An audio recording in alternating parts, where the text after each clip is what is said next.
All right, guys. So Thomas Nagel, he is a philosopher, university professor emeritus in the Department of Philosophy in the School of Law at NYU. His extensive writings deal with ethics, political theory, philosophy of mind, epistemology, which is the study of the nature of no study of nature. Epistemology. What is epistemology? What is epistemology? Epistemology. Epistemology. The theory of knowledge, excuse me, guys, not nature. The theory of knowledge, epistemology, especially with regard to its methods, validity, and scope. The investigation of what distinguishes justified belief from opinion. Sort of like a, yeah, epileptical, something like that. Epistemology and the meaning of life. Some of his main books, The View from Nowhere and Mind and Cosmos. This is very short. This is just an essay. I've read an essay that he had. He has one called On the Absurd, which I'm going to read. He has one that's called Death, what he thinks about death, whether it's a good or bad thing. It sort of seems like a metaphysical argument.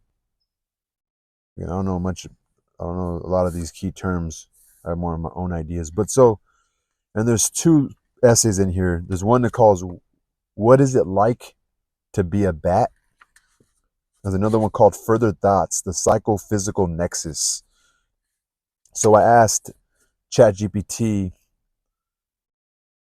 give me a breakdown. Again, he's very smart. I'm sure he's going off of ideas already in the field of philosophy, using the words and ideas in the same structure. He's obviously a professional, a brilliant dude. So, what are Thomas Nagel's main ideas in his essay? What is it like to be a bat? Can you give me some of his main ideas? Things like, or just his main ideas. So main ideas in plain terms of Thomas Nagel's essay, What is it like to be a bat? Subjective experience matters. Nagel says every conscious being has its own unique experience of the world, its own subjective idea. There's something it is like to be a bat, just like there is something it is like to be a human. And right? This, what it's like part is called subjective experience. Limits of objectivity. So there is limits to objectivity according to Nagel. He argues that objective science, facts about brain chemistry or behavior, can't fully explain this subjective viewpoint. No matter how much you study bats, you'll never know what it feels like to use echolocation. So bats have a hard time to see, and so they use the way they make that loud noise because that noise bounces off of objects. So they know how far they are from an object. It's actually fascinating. There's a perspective problem, according to Nagel. Even if we had perfect brain data, it wouldn't give us the bat's personal point of view. We can describe behavior, but not inner experience. So we can describe the behavior of the bat, but not what it's like to be a bat, the subjective idea to be a bat. The hard problem of consciousness. Though Nagel doesn't use this exact term, coined later, the essay foreshadows the modern debate. How can physical processes in the brain create feelings or consciousness? Another idea, he's against reductionism. He pushes back against philosophers who think everything about the mind can be explained by breaking it down into physical pieces like neurons. Consciousness, he says, is more mysterious than that. So reductionism. So breaking things down into physical pieces. Easy summary. Nagel basically says you can't understand what it's like to be a bat because you don't have a bat's mind. He uses bats to show that consciousness is deeply personal and not fully explainable by science. Great breakdown. But again, his ideas are hard to comprehend, especially if you're not literate to their words and the way they. He's a very intelligent individual. Yeah, so it sounds kind of elementary, but it's not. And so then I asked again ChatGPT to help me break down his further thoughts, the psychophysical nexus. Can you give me a simple breakdown of what he was getting at and some of his key terms and key ideas?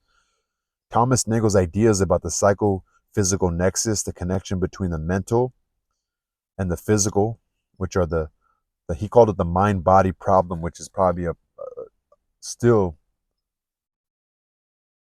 being written about and talked about and read about, and still trying to get is the mysteries. There's a lot of mysteries in philosophy. So Thomas Nagel's ideas about the psychophysical nexus, the connection between the mental psyche and the physical body brain, are part of his broader concerns in philosophy of mind and consciousness. Here's a clear and simple breakdown of what he was getting at. Nagel argued that the mind-body problem, how consciousness arises from physical processes, is still unsolved and cannot be solved by reducing mental experiences to physical explanations. He believed that there's something fundamentally subjective about consciousness that science, as we know it, can't fully explain. Key concepts and terms: subjective versus objective.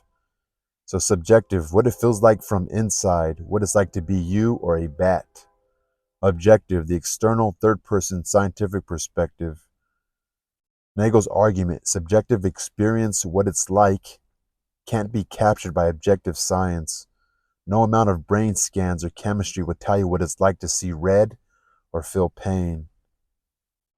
Number two, what is it like to be a bat, is what he wrote in 1974. Famous essay where he argues, even if we knew everything about a bat's brain, we still wouldn't know what it's like to be a bat. The subjective character of experience is inaccessible to physical explanation.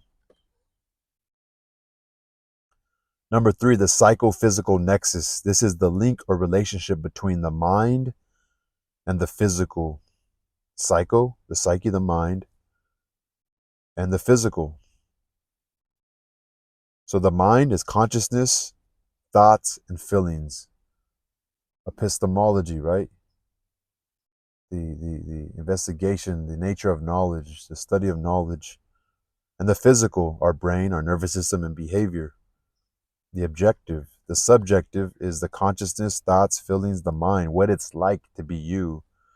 As far as like, oh, I can see, oh, what it's like to be a human, or we pick things up and, well, that's objective. That's what we can observe. But what about the inside, things we can observe, things we have to take your word for it? Nagel's view: current materialist or physicalist theories can't bridge this gap. Materialist things, like some people think the material world is more important than the psyche. Current materialist or physicalist theories can't bridge this gap. They try to reduce things down for the fact that they can't really find answers for the subjective experience. Explaining mental states only in terms of brain states leaves something out, the first person experience. So explaining mental states only in terms of brain states leaves something out, the first person experience. Further thoughts from Nagel. The limits of reductionism. Science explains phenomena by reducing them to simpler physical terms. But Nagel says consciousness resists this kind of reduction. Trying to explain consciousness with neuroscience is like trying to explain a joke by chemistry. You're missing the point.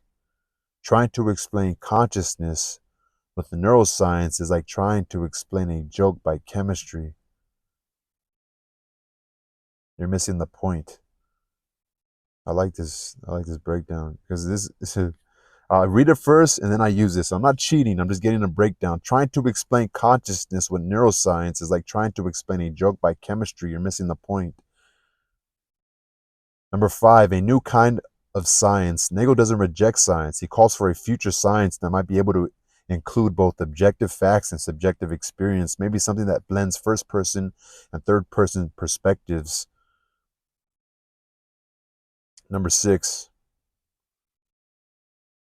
moral and philosophical implications. This idea of irreducible consciousness influences Nagel's work on ethics too. If every being has a subjective point of view, that matters for moral reasoning.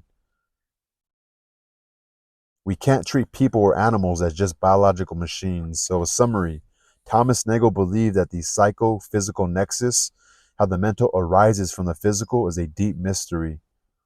He thought we can't reduce subjective experience to physical facts, and any full theory of mind must account for consciousness as it is lived. His challenge is, until science can deal with what it's like to be a conscious being, it will remain incomplete.